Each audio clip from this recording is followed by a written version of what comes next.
fifth day, no one is asking what should happen. That question has already been answered. Lincoln no longer resembles a town under siege. It resembles a place where a decision has already been made and is now being carried out in pieces. Not all at once and not cleanly, but completely.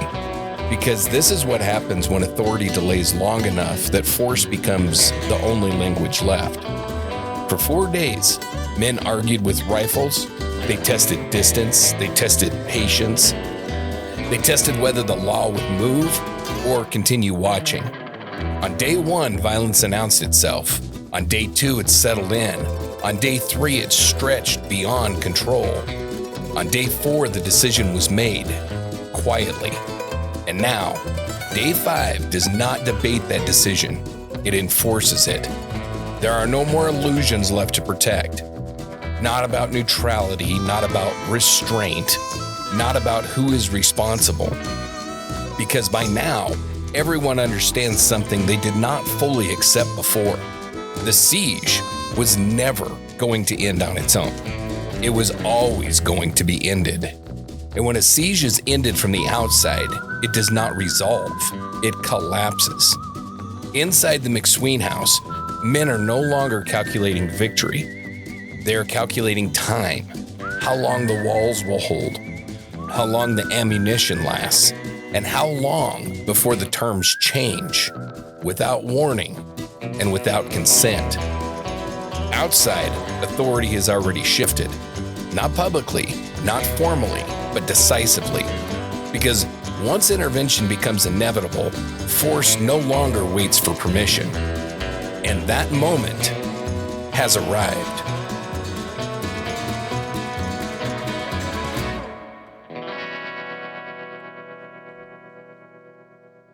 By the 5th day, this is no longer a conflict between factions. It is no longer Regulators versus the House. It is no longer even about Lincoln. It is about what happens when law waits too long to act and is forced to act all at once. Because when that moment comes, there is no careful correction, no measured response, no clean line between order and destruction, only outcome.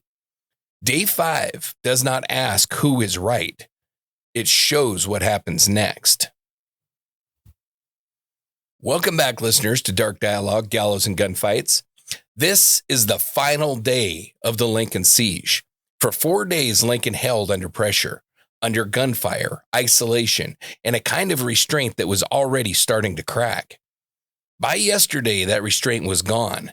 The civilians had left, the town had emptied, and the decision to intervene had already been made, whether anyone said it out loud or not.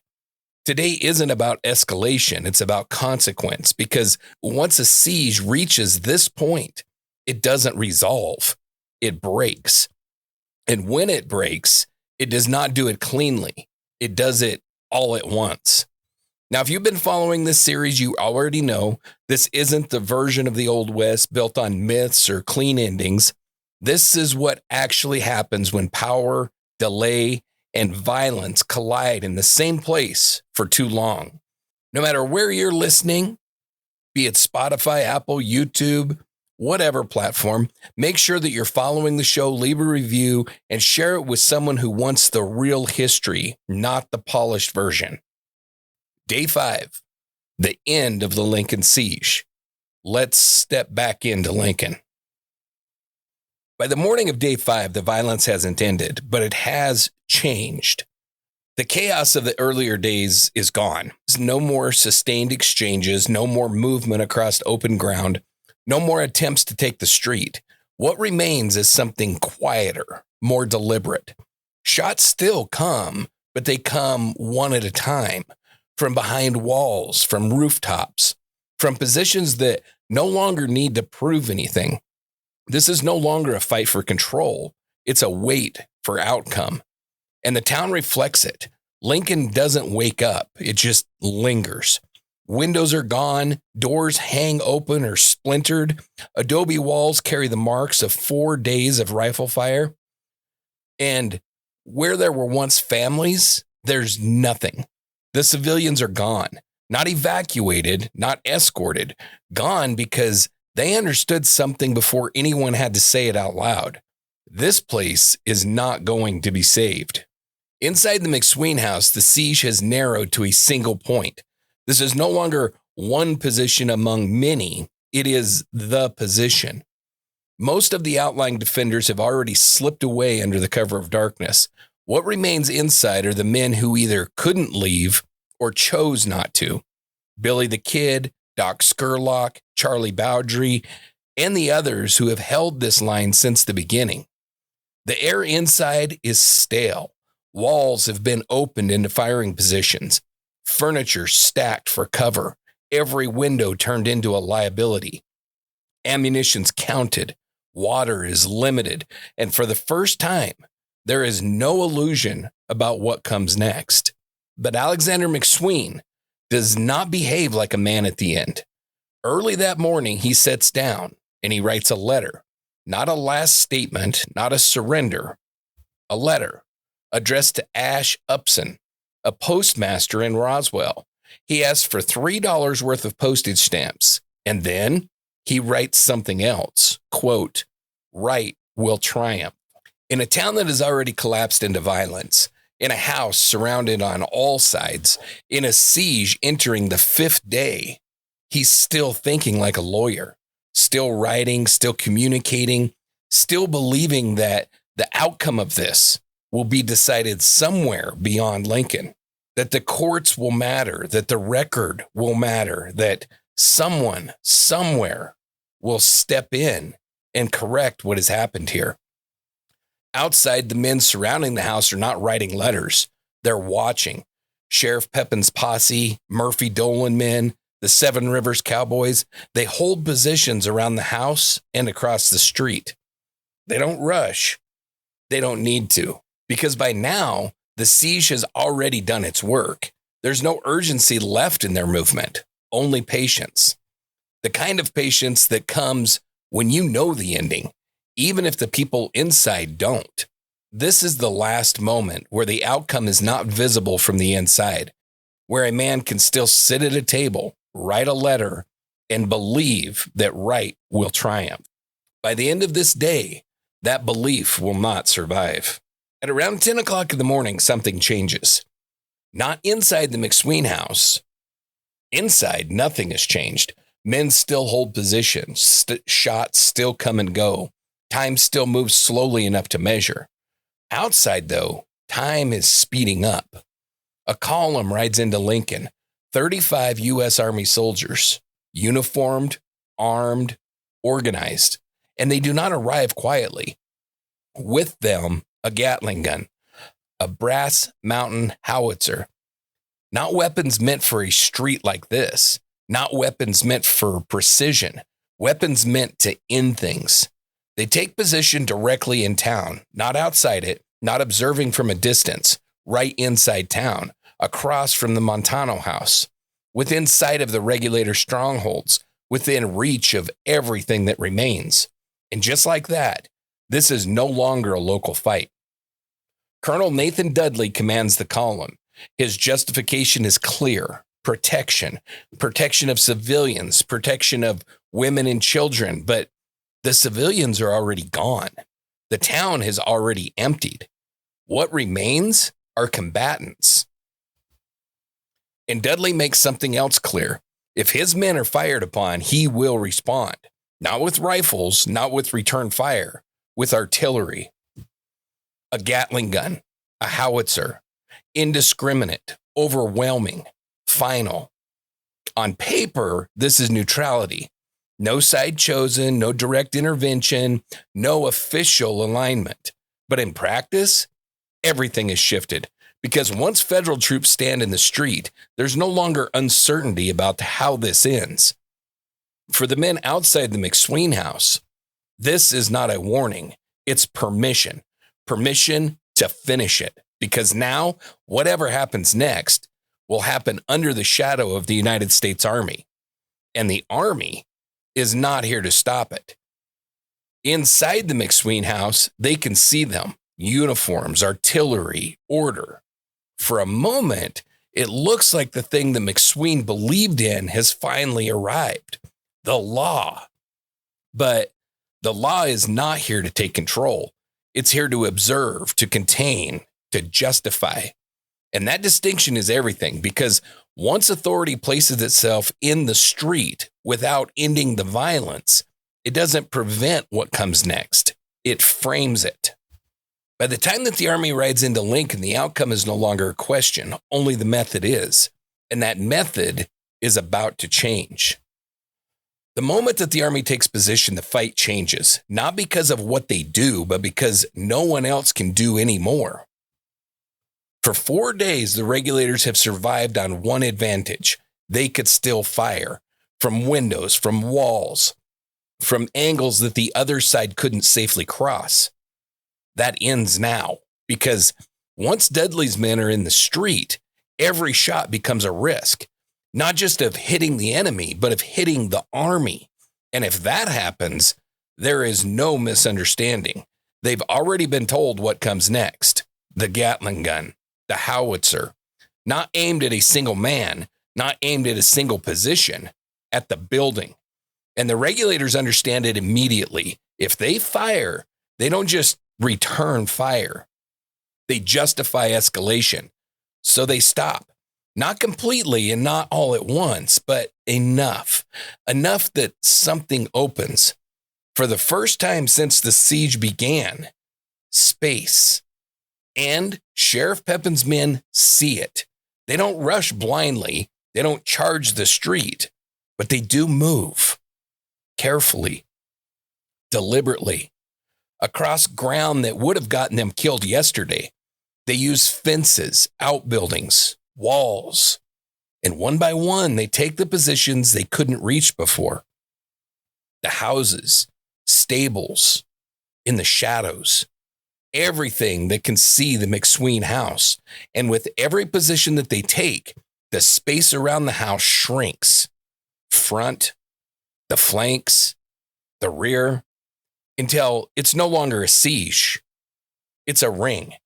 Across the street, the Montano house feels it first, because now it's not just surrounded by riflemen.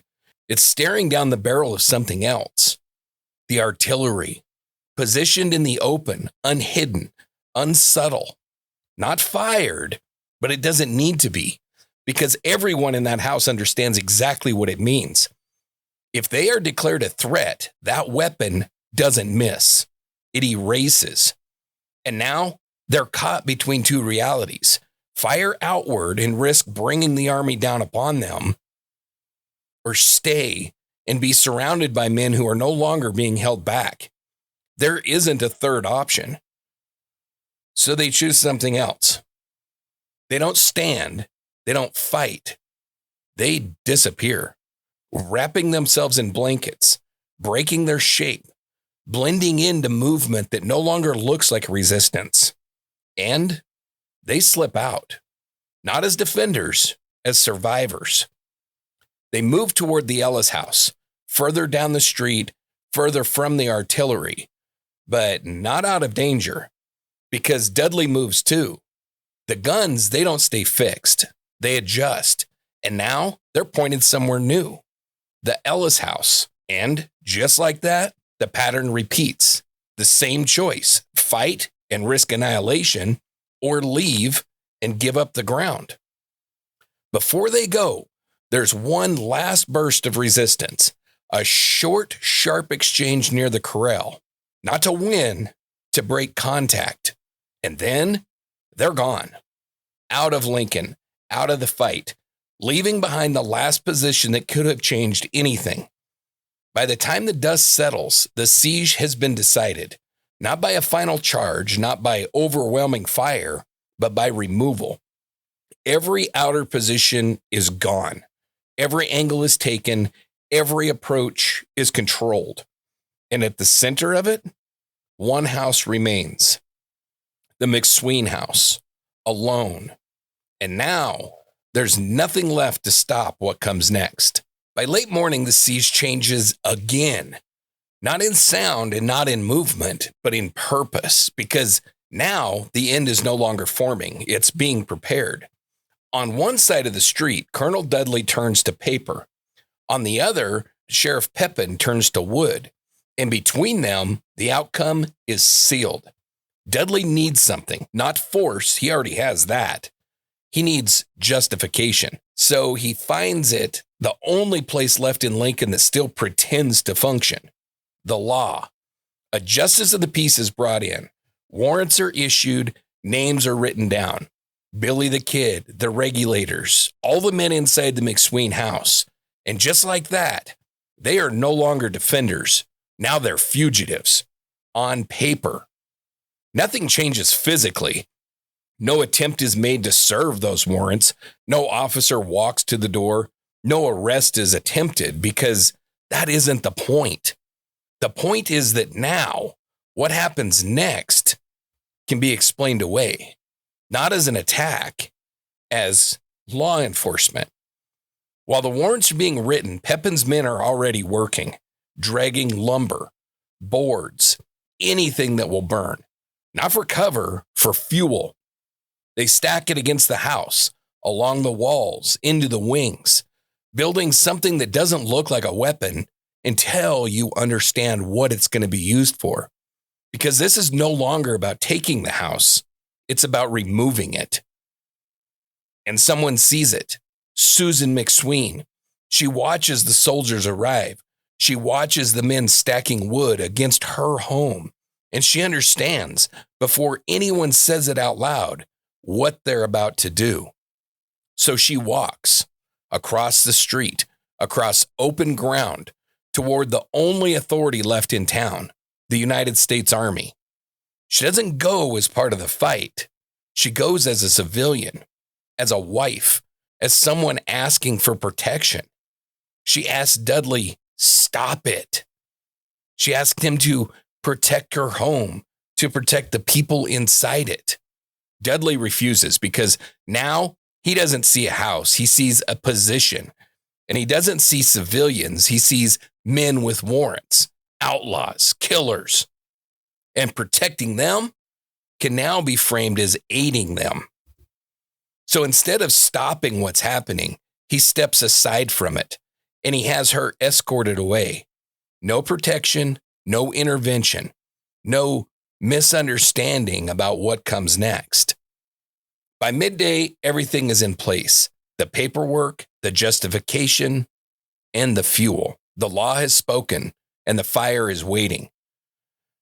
Because once you can call a man an outlaw, then you don't have to save him. And once you build the fire, you don't have to explain it. Inside the McSween house, they are no longer surrounded. They're marked. It doesn't begin all at once. The first fire fails. Outside the McSween house, men move close to the walls, closer than they've been able to get in days, because now they're not being driven back by gunfire. They carry kerosene, coal oil, and they pour it into the wood that's already been stacked against the house. And then they light it. And for a moment, it works. Fire catches, it climbs, it reaches for the structure. But inside, they see it immediately. This isn't stray fire. It isn't crossfire. This is deliberate, and they move. Billy the Kid, Elizabeth Shield, they grab water. Whatever has been saved, whatever has been held back for exactly this minute, and they fight it. From the inside, throwing water against burning wood, beating it back. Not to win, just to stop it from taking hold. And for a moment, it works. The flame collapses. The wood smolders. The house holds. But outside, they just adjust, because now they know two things. The house can burn, and the people inside can't stop it forever. Around 2:00, they try again. This time, they don't aim for the walls. They aim for the weakness, the summer kitchen, a lighter structure, more wood, more air, more vulnerable. They soak it. And this time, when the match is struck, it doesn't hesitate.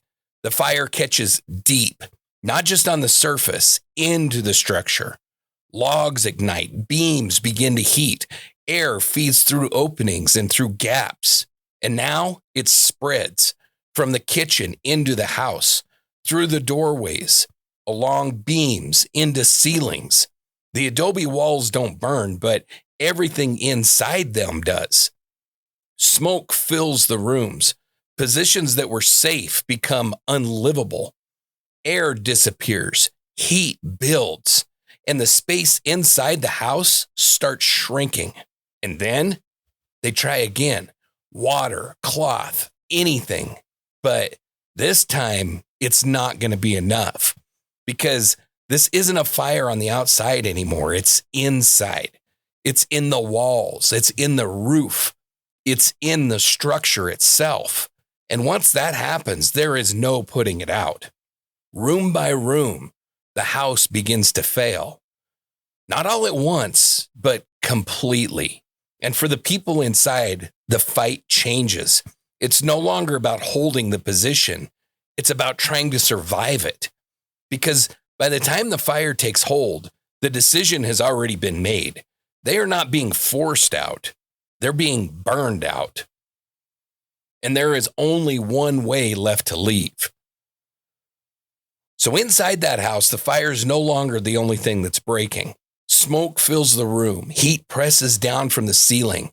Walls that held for days are starting to give way. And then the house erupts. A keg of gunpowder ignites. The blast tears through the interior. It shakes the structure. It steals what little air there was left. For a moment, everything stops. And when it settles, something else is gone. Alexander McSween. Not physically, but as a leader. For days, he's held on to something no one else in the house still believed in. Law, order, outcome. That this would be resolved somewhere beyond the gunfire. That what was happening here would be corrected. But now, there's nothing left to hold on to. The house is burning. The army is watching. The law has already spoken. And whatever belief that he had left collapsed with it. He sits down, buries his head in his hands, Bible in his grip, not giving orders, not directing movement, not part of the fight anymore. He doesn't run. He doesn't argue. He withdraws into something quieter, something final. And inside, everyone sees it. Because when the man the fight is built around stops fighting, something has to replace him. And someone does. Billy the Kid. Not appointed, not declared, but necessary. He moves through the rooms, through the smoke, through the heat, checking positions, talking to men. Not about winning, about surviving. He keeps them focused. He keeps them reloading. Keeps them watching the windows, shifting away from rooms that won't hold. And more importantly, he keeps them from breaking because panic will kill him faster than the fire will. So he does something else. He talks. He tells jokes, keeps his voice steady, not because the situation is good and not because it's funny, because it isn't, but he gives them something to hold on to, even if it's not true, because belief doesn't matter anymore. Function does. And just like that, the house changes. Not physically, that's already happening, but structurally. The man who believed in the law has stepped out of it, and the man who understands survival has stepped in. It doesn't change the outcome. The house is still burning. The exits are still covered, but it changes something else. It gives them a chance. Because now they're not waiting for help. They are preparing to leave. By evening, the house is no longer a position. It's a container. Every room is gone, burning, collapsing, unlivable. The walls still stand, but everything inside them is failing. Air is scarce. Heat is constant. And there is no longer a question of holding, only leaving. Before that happens, something else does. The women and the children are brought out. One by one, they step out of the house, out of the smoke, out of the heat, and into a street filled with armed men. And for this moment, no one fires. There's no rush. There's no shots. There's just movement as they're escorted away.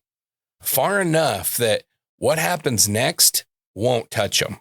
Inside, what's left contracts all into one room, the East Kitchen.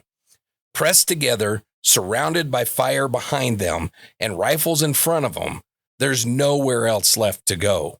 No room left to retreat to, no wall left to hold, and no help coming. So the decision is made. It's not made by committee. It's not made by debate. It's made by necessity. Billy the Kid lays it out. They're not getting out together. And they're not getting out all at once, because if they do, they all die in the doorway. So they split it into two groups. The first goes out knowing exactly what they are. Targets. 4 men, no boots, nothing that slows them down, nothing that makes noise. They go first, not to escape, to be seen, to draw the fire. And the rest wait just long enough for the shooting to start. And then they run, not in every direction and not blindly. They run north towards the river, the Rio Bonito. Dark ground, brush, something that might break the line of sight, because behind them, the house is now a torch, lighting everything. Anyone who hesitates, anyone who turns, will be visible. This isn't a plan to win. It's a plan to reduce how many are going to die. And everyone in that room understands it, because by now, there are no illusions left. No belief that this ends any other way. Only one question remains. When the door opens, who makes it through? And then the door opens and they run. Not staggered, not cautious, exploding out of the East Kitchen into the open. They hit the yard already under aim. Every angle's been covered. Every exit is being watched. This is not an escape. It's exposure. Jim French, Jose Chavez, they're out in the front, moving fast straight into it. And with them, Harvey Morris. He doesn't make it. He's hit almost immediately at the edge of the yard, at the gate. He drops where the darkness ends and the open ground begins. Doesn't clear the kill zone, doesn't get a second step. And for a split second, everything focuses there, where he falls. And that's the moment the plan needed, because the rest don't stop. They can't. They run past him, through the same ground, through the same fire. Billy's right there, not behind, not following, in the middle of it. He fires as he runs, not blindly, at a man in front of them. Close, too close. The shot hits high, hard, and for a second that space opens, just enough, because now they're moving faster than aim can settle. Out of the yard, past the gate, into the dark beyond the firefight. Behind them, the house burns, lighting the shooter, silhouetting everything that stays. In front of them, darkness, brush, uneven ground, the Rio Bonito. They angle towards it, not slowing, not stopping, until the light falls away behind them. And finally, they hit cover. They drop low into the brush, into the shadow. Alive, not all of them, but enough, because that was the gamble. And for a handful of men, it worked. Behind the house, the plan doesn't hold. The first group is gone, through the yard, through the fire, into the dark. But the second group hesitates. They make it into the shadows, out of the doorway, out of the worst of the light, but they don't run. Not yet. And that moment is everything, because the window they were given is already closing. The men outside are adjusting. Rifles turn. Eyes follow movement back towards the house. And now there is no confusion left. They're still there. Alexander McSween steps out of the shadow into the firelight, and he says, quote, "I shall surrender." From behind him, another voice cuts through it. Quote, "I shall never surrender." And that's it. No more delay, no more decision, just shooting. At distance too short to miss, McSween is hit again and again. He goes down where he stands. No time to fall back, no time to recover. And beside him, another man drops, Bob Beckwith. Opposite sides of the same fight, killed in the same seconds. Elsewhere in the yard, it's no better. Two men, Zamora and Romero, take cover in a small outbuilding. It doesn't hold. The walls are too thin. The angles are too exposed. And the fire coming in is too much. They don't make it out. Not everyone dies where they stand. Salazar is hit in his back, in his shoulder.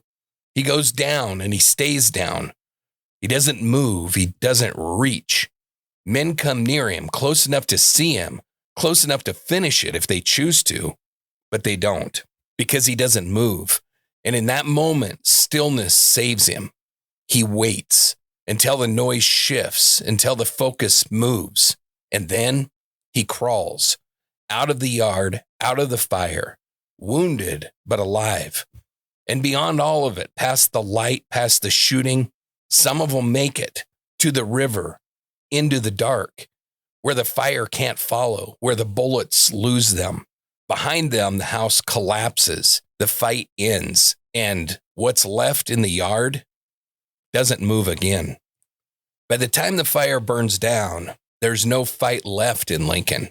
The shooting stops, not because anyone called it, not because anything was settled, but because there's no one left to fight.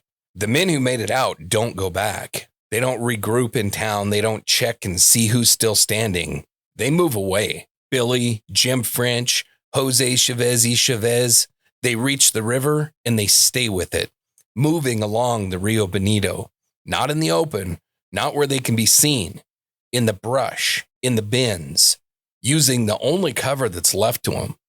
They don't stop in Lincoln because they can't, because behind them, the men that they just escaped from are still there, armed, drinking now, and watching. And anything that walks back into that town doesn't walk out again. And so they disappear to the south, to the east, into ground they already know. Ranches, line camps, places where a man can show up in the dark and not be turned away. By morning, they're not a unit anymore. They're not a force. They're not an army. They're just men, scattered, wounded, alive. And in the days that follow, they don't come back together in the same way. They don't return to Lincoln as a faction. They don't rebuild what was lost because what they were ended in that fire. McSween is dead. The house is gone. And whatever this fight was supposed to be doesn't exist anymore. So they move outward toward the Capitan Mountains, toward White Oaks, toward ground that doesn't belong to anyone in Lincoln. And that's where they stay, not in one place and not under one name, but in a network of places that they already knew, places that could hide them, feed them, keep them moving. Because by the end of this night, they're not defending anything. They're not enforcing anything. They're not part of a side anymore. They're just survivors. And survival doesn't need a cause. And this is where the war in Lincoln ends. Not with a victory and not with a surrender, but with a fire and the men who walked away from it.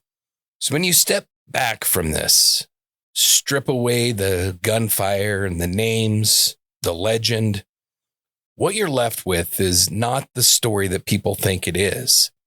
This was never just Billy the Kid. It wasn't a war built around him. It wasn't even a war started by men like him. This was a war between power, cattle, contracts, supply lines, money, merchants, lawyers, land. And the men who actually fought it weren't the ones who built it. They were the ones hired into it. Some were outlaws, that's true, but most of them on both sides were just men trying to make a living, men who needed work, men who took a paycheck, men who rode where they were told to ride. And when the shooting started, they were already in too deep to walk away. Because once you're part of something like this, you don't get to decide when it ends. What you see in Lincoln over these 5 days is not chaos. It's structure failing. At every level of this, the system that was supposed to hold it together didn't. Warrants were used as tools. Authority shifted depending on who held it. And when it mattered the most, the line between law and force totally disappeared.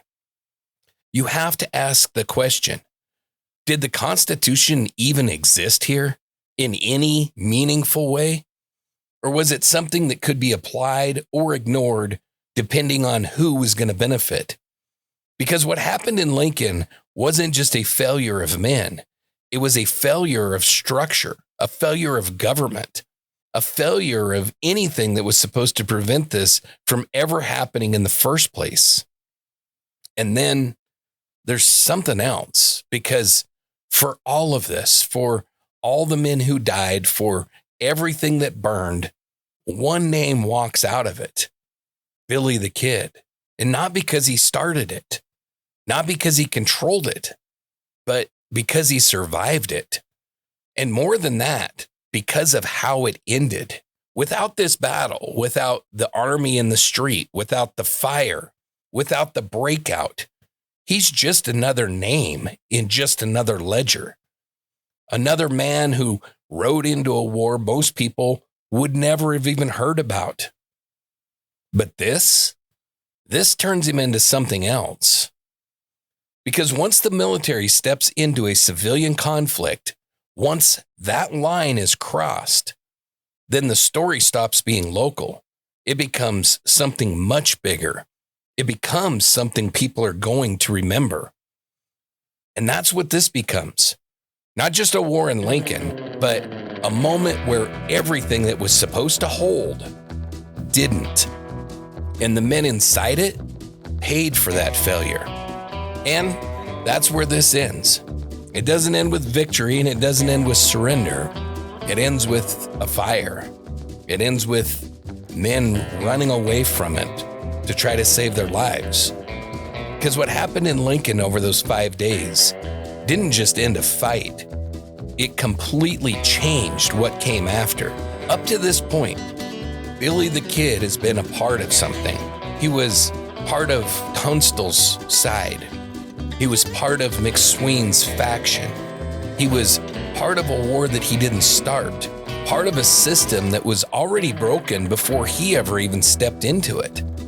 But when that house burns and McSween dies, that structure disappears.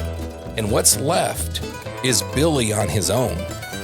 No patron, no protection, no cause to stand behind. Just a man who survived something that most didn't. And from this point forward, he doesn't fight someone else's war. He starts writing his own. And that's where the story really changes, because what comes next is what turns Billy the Kid from a name in a conflict into something people remember. So that's where we're going to go next.